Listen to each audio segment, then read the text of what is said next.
Hello, and welcome to All Things Chemical, a podcast produced by Bergeson and Campbell, a Washington, D.C. law firm focusing on chemical law, business, and litigation matters. I'm Lynn Bergeson. This week, I was really pleased to welcome back to the studio Dana Ladelier, regulatory consultant with Bergeson and Campbell and its consulting affiliate, the Acta Group, and Jim Idala, senior government affairs consultant at B&C and Acta, to discuss EPA's significant role in combating pathogens like those spreading the highly virulent Ebola virus and Hantavirus.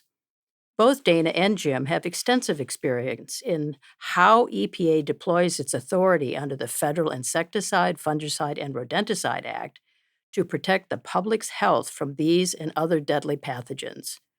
We discuss how EPA reviews, approves, and regulates products to combat these pathogens, how EPA has modernized its process to meet the demands of the moment, and why the public health products that EPA regulates under FIFRA are more essential now than ever. Now, here's my conversation with Dana Ladelier and Jim Idala.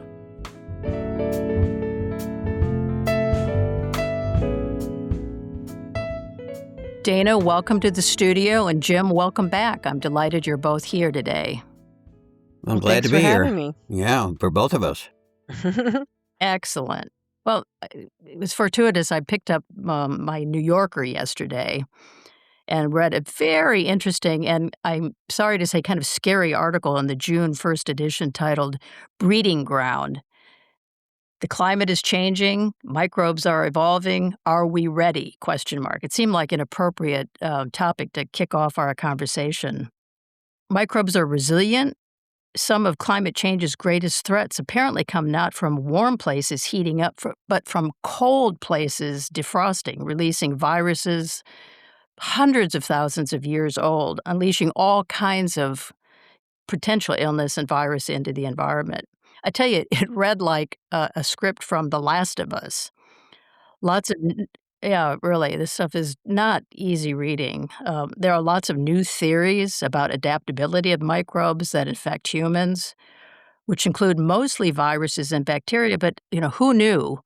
Fungal diseases have been largely not part of our watch list because we are protected by what is known as a thermal barrier, meaning that historically our high body temperatures, which are, of course, not shared by plants or cold-blooded creatures, has kept fungal infections away. Well, who knew? We have less protection now given fungal ailments as fungus keeps tabs with global warming. We're going to talk a little bit more about these and other anomalies occasioned by our changing climate and just the evolution of microbes writ large. So on that happy note, Jim, let me toss the first question to you. Given the recent disturbing public reports about cruise ships and that Hantavirus causing fatalities, leading to, I think, a lot of really public alarm about that disease and others, what role can pesticides play to address these concerns? Well, just as a preliminary comment, and given your introduction, there's always been a question about whether the bugs and the viruses and the other whatever pathogens can evolve us. In other words, they can adapt faster than we can either come up, certainly as a species, but then also as an inventive species of trying to figure out a new way to control said pathogen or pest. So on that, adding to your happy note, but the specific answer to your question now is two ways. You can either kill the vector, in this case with the cruise ship issue, kill the rats and mice that may be, are the carriers for this particular disease, or you kill the disease, right? You see people when you've seen people in the moon suits and decontaminating everything, and we saw this a lot during COVID. I'm sure we'll be talking about COVID over time here with the various sprays and things that quote kill the pathogen, kill the virus in this case. So that's how EPA can get involved, because they would have to register both the rodenticide to control rats and mice, but then also approve the disinfectant to kill or otherwise control the pathogen. So as soon as I hear rodenticide, it's obvious EPA has a very significant role to play here, as it did for similar outbreaks of pathogens, as we were reminded as recently as the pandemic. What is EPA's role, and does EPA's review include whether the products are particularly efficacious? Do they work? Is that part of the review process, Jim? Well, the good news, the short answer is yes. And the good news is for something that's a public health pest, unlike if you're worried about the weeds in your lawn, if you're a farmer and things, that it used to be before about 1978 or so, EPA would have also review the efficacy of the product for a herbicide or other products and insecticides and so forth. For the modern era, the Congress, in order to relieve the work burden on EPA, took that requirement away. You have to have efficacy data available, but EPA can ask for it at any time because you're supposed to always have it available if you're the registrant, but they often don't look at it except for things like rodenticides and disinfectants that make public health claims. So if you're trying to say that you're going to control mice that could spread disease, if you're going to control the virus, you're going to kill the virus, you're going to kill the bacteria, virus, etc., and disinfect the surface or disinfect the material, then you do have to have efficacy data. Which is a good thing, right? Well, Sure. And then EPA has to review that, which takes time and energy and resources and all that. And again, those probably some of the things we're going to talk about. exactly. I know we do an awful lot of FIFRA work here, FIFRA being an acronym for the Federal Insecticide, Fungicide, and Rodenticide Act. It's kind of one of the lesser known, really important statutes EPA administers. I guess one of the questions that our listeners might be interested in hearing is how does EPA regulate these products, especially when they are like new or not widely recognized? To the point I raised at the beginning, as noted in this scary New Yorker article, climate change is contributing to, among many other challenges, a rodent boom, right? Wetter years increase the odds of viral transmission, making rodent disease more frequent and more variable. How does EPA keep up with that, Jim?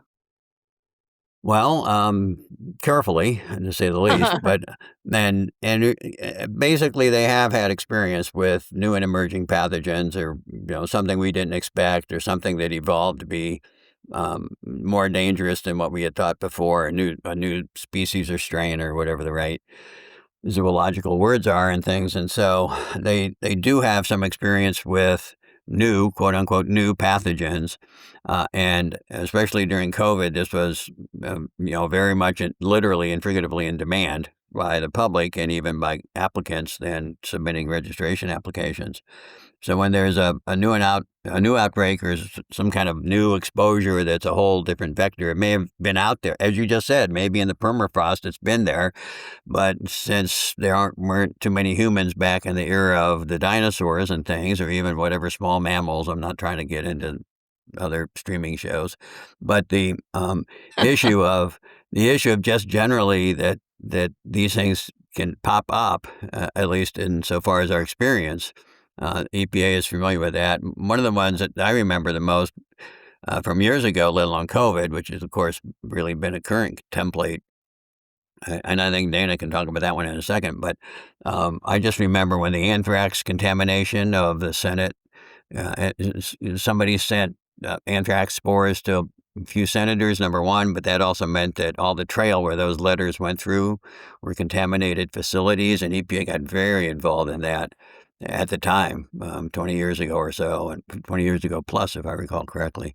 So that was and that also, I think, helped energize the kind of concern. It's not like the first time there's been a new pathogen, but that was certainly one of the times you had to get EPA's, shall we say, very strict attention and how to deal with it and what does work. By definition, if it's a new pathogen, anthrax was not, good news, bad news, but with COVID, it's new. But then how do we make sure we can control it? Because suddenly a whole bunch of people want to claim they can control it for good reasons and also for just marketing reasons. But is that true? And EPA has procedures to figure a lot of that out. Well, Dana, maybe you can help our listeners understand a little bit how EPA goes about that process. How does it evaluate whether an existing pesticide product that has known efficacy will control something that is considered a new pathogen. Can you drill down a little bit on that? Well, I can try, sure. Well, they can't obviously tell immediately if it's going to affect the new pathogen, but what they can do is they have a list of pre-qualified disinfectants, and they can compare it, kind of a bridging of data, Mhm. to see if the existing data set um, against other pathogens would allow them to make that determination. And as Jim said, EPA has been through this a few times before COVID and since COVID, and has head on taken the demand, from the registrants. Are there specific procedures that EPA has to address new pathogens? Yes. In 2016, actually, EPA issued what's called the Emerging Viral Pathogen Guidance. We'll just call it the EVP, where EPA allows the use of certain approved disinfectant products against an emerging viral pathogen that has not already been identified and approved to that product label. The intent is to allow an expedited process for registrants to be able to provide information to the public on products that are effective against the new pathogen during, whatever the specific disease outbreak is. The process was activated for the first time in response to the COVID epidemic. It's been activated, as I said, several times since, and has now been activated in response to the hantavirus. I think we issued a blog on our FIFRA blog on May 21st about the activation of the EVP. Maybe can you explain a little bit more to our listeners about how this guidance actually works? It's so critically important, and there's been so much attention devoted to these viruses. You know, how does it work? Yeah, I agree. It's very important. An EVP designation is approved, hopefully prior to an outbreak. Um, and I'll explain in a minute how you get that designation. But once a registrant is pre-qualified for this designation, it allows them to include claims of efficacy that it can kill this emerging viral pathogen on its websites and other social media information when it gives the product to the hospitals or emergency care centers. Um, and again, it's all about to get that information out there, a fast response to the public. So how you get that EVP designation is you go to EPA and you request them to review the data that's on file for your product to confirm that your product is known to kill a harder to kill virus or a combination of viruses. And that has to be done by label amendment, so it does take a little bit of time. And basically, there are three types of viruses, and they're classified or ranked by how hard they are to kill. A tier 1 virus is an enveloped virus. Tier 2 is the large non-enveloped virus. And tier 3 is a small non-enveloped virus. And the higher the number, the harder it is to kill. Once the CDC identifies and classifies whatever the emerging viral pathogen is, EPA can activate the EPA guidance for that type of virus. For instance, for the hantavirus, which was identified as a tier 1 enveloped virus, um, approved claims against any non non-enveloped or large non-enveloped, the harder to kill viruses, would qualify you for the EVP designation to make claims against the hantavirus. And for hantavirus, EPA now directs the public to its list Q. Once you have made the designation on your label for any of these types of viruses, EPA can add your product to these lists that it keeps on their websites of disinfectants that are approved for these different emerging viral pathogens. Thanks, Dana, that's very helpful. And Jim, this sounds eerily familiar from the 2020 experience we had with COVID. Is that essentially what is happening now? What happened back in the March, April time frame of 2020 for COVID?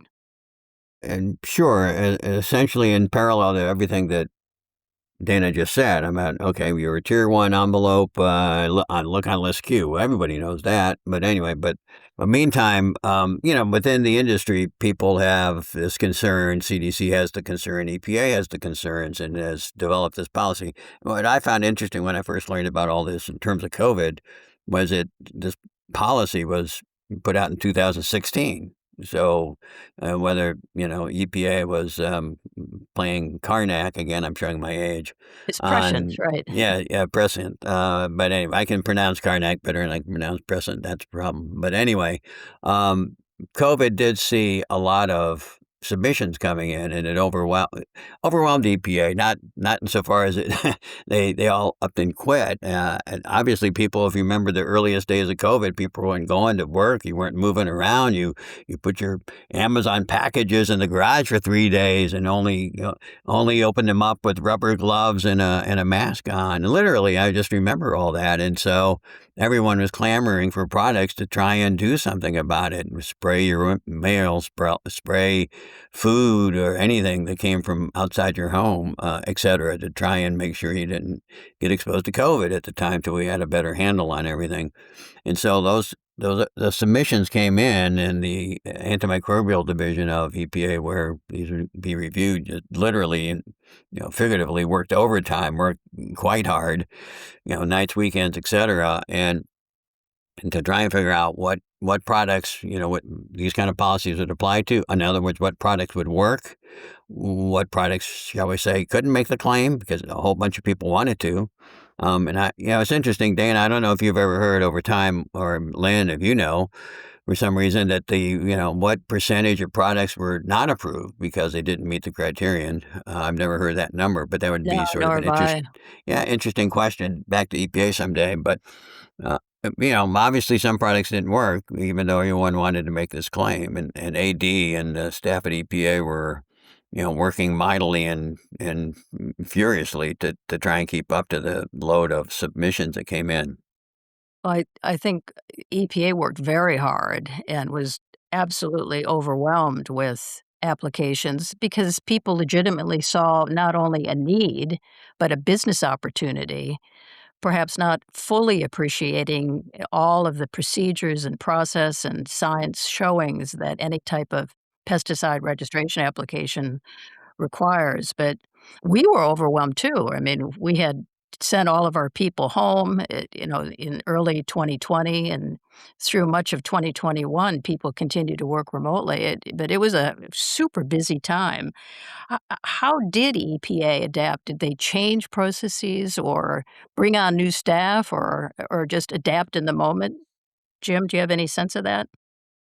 Well, all the above. I mean, it was all hands on deck. I think they did reallocate some resources internally to the extent they could. But again, disinfectant review is that part is perhaps different than, I mean, in terms of the efficacy data. But that's why this policy would make it easier. So someone who was a registration person, knowing about just how the process works, but say, okay, is this product that's coming in list Q or whatever the approved list is, and meet the criteria that Dana outlined, and then if you do, okay, that makes it Jackson better to open, if you will, and so then you can move on to the process and specific claims and things like that. And again, I think at some level, it's just like in any time, people, and what you just said about trying to address a market need.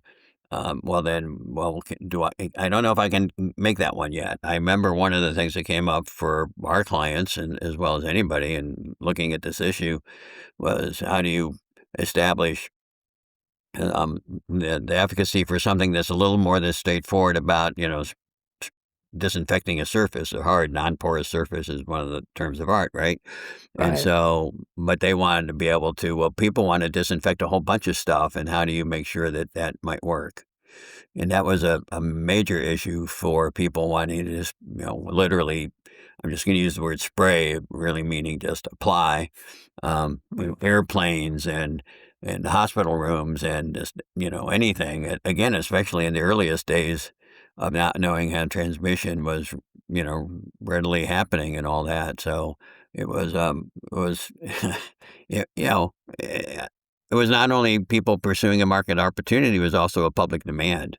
And so that's partly why EPA was so busy trying to figure all this stuff out. Well, there's an expression, never waste a crisis, and I think EPA certainly didn't waste crises and has learned an awful lot as a result of the COVID experience. Dana, in your view, is the EPA better prepared now, or are the crises that are upon us and likely to be upon us too diverse and indistinguishable to market any particular one way of going here?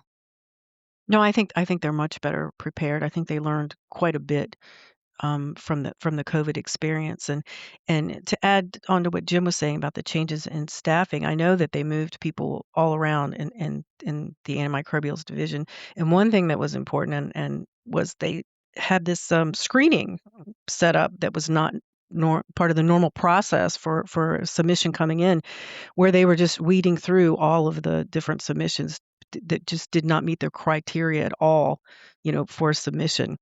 And I don't know the final statistics, but I do know informally someone who worked on that committee, and only 10% of the packages, um, they said would even make it forward for review because, all these people that had never been through the process and didn't understand all of the things that were required, and there's all these forms and things, that just have to be done, and so many were getting kicked, and that was taking so much of the time, originally that they made a whole staff just to screen through the original submissions and kicked out most of them actually.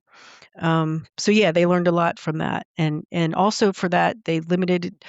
If you were coming in for an EVP for COVID, that's the only thing that you could be asking for at that time. No more other label amendments or anything. It was a total streamlined, expedited, and they got a lot of them through. The list Yeah. got put together very quickly. So kudos to them for that.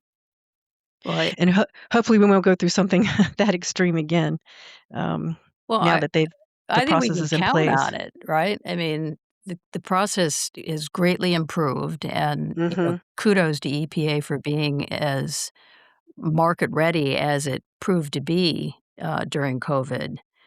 And just as EPA was triaging, I think we were kind of triaging too. Hmm. As consultants to the private sector, trying to help our clients if they had a new, better pixie dust that they thought would be effective as to, COVID, right? I mean, we had to choose among our children as well, but what was it like then? Do you remember being overwhelmed? And I do. Yes, It yes, didn't I not that do. very long ago. No, no, it was overwhelming. And I know for a fact that a lot of the registrants, the wannabes, would call EPA or email, and they would just tell them, "You need to get a consultant. Come back to us after you've talked to somebody who understands the process and knows, what to expect." Because it was just such a big time suck for them, for lack of a better term, to go through all these packages that just were not, ready for prime time. Right, And, we got a lot of the regular type, the Me Too registrations, as we call them, for ready-to-use products and disinfecting wipes, but also, as you were mentioning, a lot of ordinary, out of the ordinary products, with these new novel ideas and concepts people came up with in their kitchens and basements, um, for, natural and safer and better alternatives, and a lot of devices. People had come up with great ideas for new devices. And, through all that, as you know, we were able to help many clients manage the maze of, device regulation and compliance. And also there were some people who did have, good ideas and mixtures ready for minimum risk pesticides that we helped, get them through the state registration. right. Mustn't forget about our state registrations, right. Well, Well, and I think just to add a little bit on that, especially for any, and it's not just for COVID, but especially what consultants are good for, and this is just an advertisement, but it literally is very true. Mhm. It's sort of a different kind of issue. It's square peg, round hole, as I call it. So if everything was straightforward and quote normal or this fits exactly the category what EPA wants to hear about and what your product and what your regulatory team, because not every company is new. Some of them, this is certainly, they're an established company, have been through registration before, but then they've got some new twist to it. Well, you say it's a new twist, which might be the market innovation, right? That you really think is a competitive advantage. But at the same time, EPA, it's a little bit different from what EPA is looking at. Oh my goodness. And then suddenly, well, we're not sure. And then you get into a long do loop. I'll leave it at that. And that's some of what, and a day-to-day business in the registration world and consultants does for a living. If everything was straightforward and normal and easy, right, they wouldn't need consultants, number one. But number two, this is especially something where you end up with, not just during a new pathogen, but even in something that's established, but you want to do it a little bit differently and all. So again, this is Mhm. something that can spasm up the system, and having somebody who's really been through all the different kinds of scenarios of things, it could be helpful. Oh, it's a good thought, Jim. Maybe we can pivot for a minute to the Ebola outbreak in Africa. Do you, Jim, expect to see new disinfectants come through EPA's door anytime soon? Possibly, if especially as soon as they start to see cases that are outside, the fairly localized areas. I mean, apparently there's been other Ebola breakouts, right, in that part of Central All right. Africa, number one. But then if you start to see whatever the magic word is, again, as an epidemiologist, the person-to-person spread outside of Africa, and you may recall some of the forensics after COVID, especially flights between Milan and New York. You could see where places had a hotspot for whatever reason, and then some carriers may have gone to somewhere else and created another hotspot. And I just remember the New York Times, the kind of between looking at cell phone coverage and flight information, you could see all these funny maps of where the locus of activity was that may have helped spread the virus. So hopefully that doesn't happen with Ebola, to say the least. Number one. Secondly, if it did, you would see, again, just like in COVID, a public demand for products to do something about it. But again, back to, what Dana had talked about before, that the policies that help anticipating, and apparently the Ebola virus is on, I think, isn't it on the first category of easy to kill, Dana? Is that right? Do I have that right? Yeah, So tier 1. So, so therefore, it's on a list of things that everything we just described about COVID could apply, and that would make it easier to see some kind of addressing some volume of products that come through, applications, I should say, that come through to talk about their products that could be effective. Having spent a moment on Ebola, let's revert back to rodenticides. In another entirely different approach to controlling the virus, the hantavirus, is to eliminate the vector, the critters. Are there controversies or public health concerns, Jim, about using rodenticides? Well, there have been two longstanding ones about rodenticides. One is, of course, you get worried if there's a non-target exposure, meaning, that's a fancy word for saying not only wildlife and the vast outdoors, but even things like your dog, your pet, and your pets, and then your children. I just remember that was always a big concern about, at the time that the most commonly used rodenticides, and, looking at the reports from the Poison Control Center, and what's the sort of default advice to a parent that says, I just, discovered my child may have or did, worst case, consume some rodenticide, and should I worry? And again, not just child could be a very small infant, and it's not just the rats in New York, but I mean, your a crawling around infant is not that many times bigger than some of the larger rats in the urban areas. So, therefore, should I worry? And that would, the Poison Control Center gives people advice, but that gives you some indicator too of just sort of, is there a problem? Is there some kind of pattern? Is there some kind of reason to be more concerned than otherwise? And people use a lot of rodenticides. A lot of people have a need for that, and so anytime you have thousands, tens of thousands, hundreds of thousands of applications of any pesticide a year, you're going to have some potential problems crop up, just by way of the probabilities. So again, there is always a concern for exposure to non-targets, historically, especially again around the home, pets and children, Sure. but then also later, concerns about what happens after the exposed rodent or whatever target pest goes outside and dies, and then might be eaten by some carnivore, some kind of predator. Some carry, however, for whatever reason, predators, if the rodent's not dead yet, or some like carrion or whatever it is, but there's again some further concern for non-target exposure. All of the more recent rodenticide products have readily available, antidotes available, so is is that a required, element of their registration?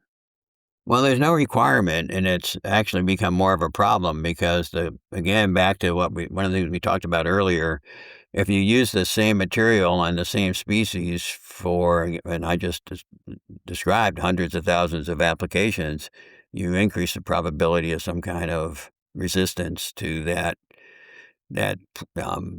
thing that's going to kill the critter. And so, as resistance has uh, increased for rodents, they've had to innovate new products, and some of those new products don't have readily available antidotes for potential, again, exposure to pets and children and things. So that's a concern.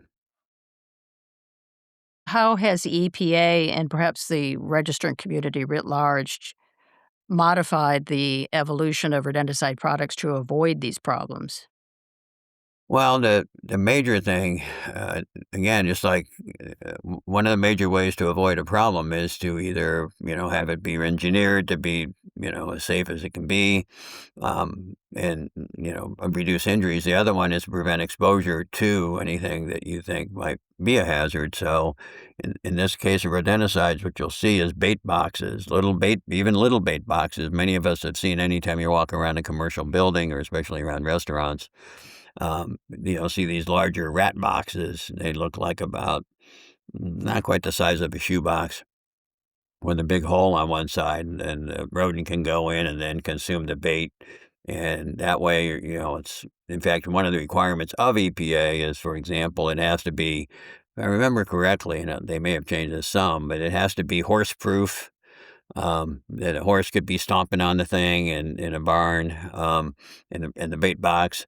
You'd have to have it. These are the larger bait boxes for rats. It had the way they would test them, if I recall correctly, is something like they would take 4 German Shepherds and not feed them for a certain period of time. I don't mean forever, but like 3 days or something, and then let them loose, and then have these baits in a box and see if they can get into the box. Because these baits sometimes, and again, this is one of the things that's changed, is what's the attractiveness of the bait, not just to a rodent, but to other animals. And so there's a lot of it, I think, was fish smell, fish may have some, fish parts, etc. And so, it makes them attractive to rodents, right? Well, if you're a very hungry German Shepherd, can you get to the bait? And so that was one of the ways that they would require testing of the bait boxes. The home bait boxes, I don't think, are quite subject to such stringent requirements, but the whole idea is to make it hard for the dog or a child to be able to get to the bait. Into jail, right? And there have been some work on trying to produce some new types of rodenticides. And EPA seems pretty amenable to those. We had a client who we helped register a novel product, a contraceptive product, which obviously did not rely on the typical poisons. And there were lots of hurdles because it was a novel product. But we worked with EPA, and they were very receptive and responsive, and we were able to get that product registered. And I know that it is out in the market, being tested out now. So um, it's hard to change everybody's mind, but I think slowly maybe there could be some new products that aren't quite so scary. Absolutely. My rodenticide, of choice are barn cats. The only thing I have to do They're is effective.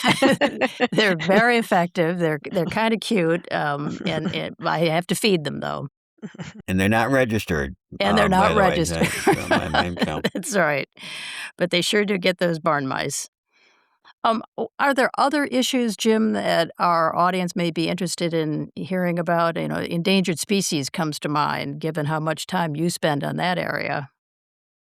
Well, exactly that, and that's been one of the more recent and more pivotal kind of concern for rodenticide uses. It's not like that was never happening before, but a concern as EPA has rolled out its endangered species program to include much more specific directions about avoiding potential harm to a threatened or endangered species. And again, as I mentioned, I think earlier, potential concern for uh, a critter that becomes a food item for some other species, right? And some of those species might be certainly a raptor, some kind of other predator species of higher up in the food chain, but then some of those would be on the list for threatened and endangered species, and therefore they might be needing to be more protected from potential exposure.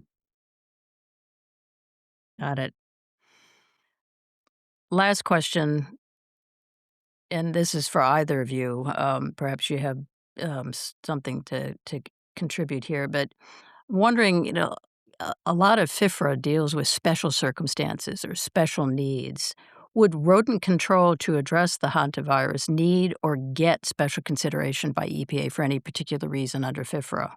Jim, do you have any thoughts on that? And then you, Dana.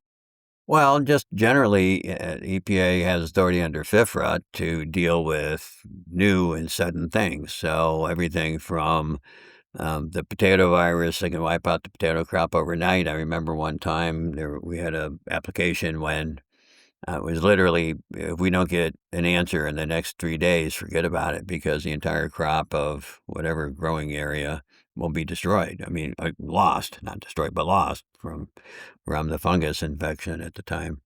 And so there is an ability under Section 18 generally, and then also special local needs under 18 that allow for these kind of emergency uses, right, so-called. And so EPA does have that authority, and rodenticides generally have not needed that, again, broadly speaking. But I do remember one, so for example, it's a little bit of a colorful tale of the history, but in Guam, to control brown snakes because they're an invasive species, and in areas, certainly islands in the Pacific, I think Hawaii has had the same problem, where the birds never had to evolve a way to get out of the way of certain other species like snakes.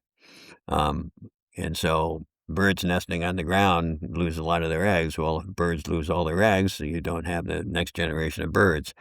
And so it was a real threat. And so I know it was actually a USDA program at APHIS, Animal Plant Health Inspection Service, to eliminate brown snakes in Guam by, well, at the time we just called them toxic meatballs, but they're actually mice that were full of Tylenol, acetaminophen, which is poison to the mice and poison to the snakes. And so they would intentionally drop these things out of, I think it was helicopters, if I recall again correctly, to control, control brown snakes.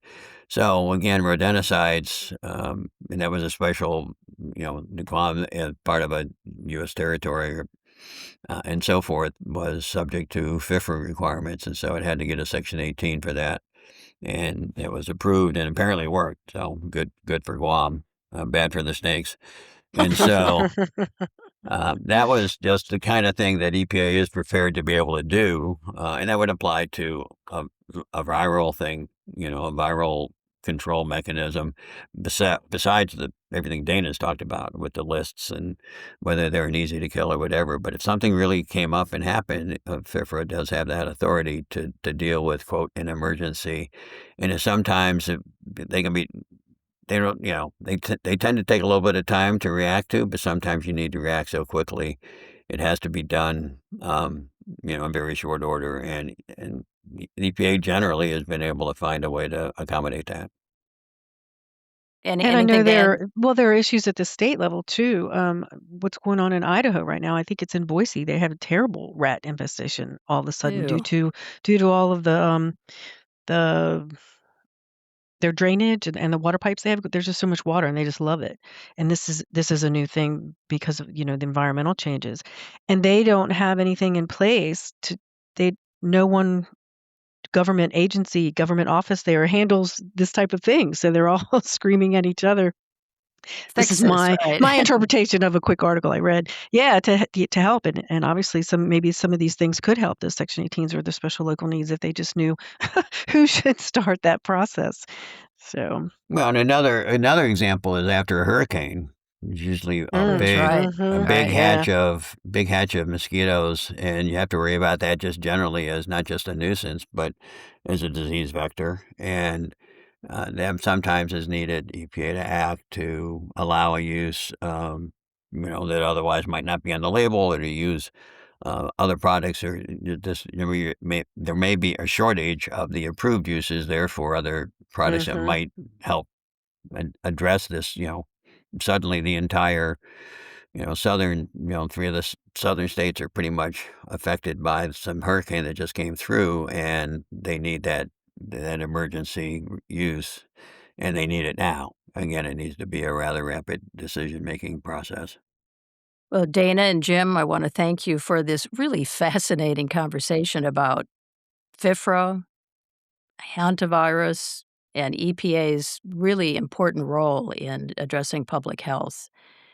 We have a fascinating blog out. We dropped it on May 16th. It's entitled Cruise Control, Hantavirus, Rodent Control, and FIFRA's Expanding Public Health Role. If you're interested, Dana and Jim, you know so much about this topic. We could speak for hours, but we'll call it quits. I want to thank you for your contributions, and also thank EPA for all of the Office of Pesticide Program staff for the wonderful contributions they make in creating public health tools and preventing disease. We're going to be seeing a lot more of this, and if you don't want to get freaked out, avoid that New Yorker article on breeding grounds and microbes, because there's a lot going on in our climate, and a lot of things can be expected in the years to come. So, Jim, Dana, thank you so much. Thank you. Pleasure. Yeah, thanks.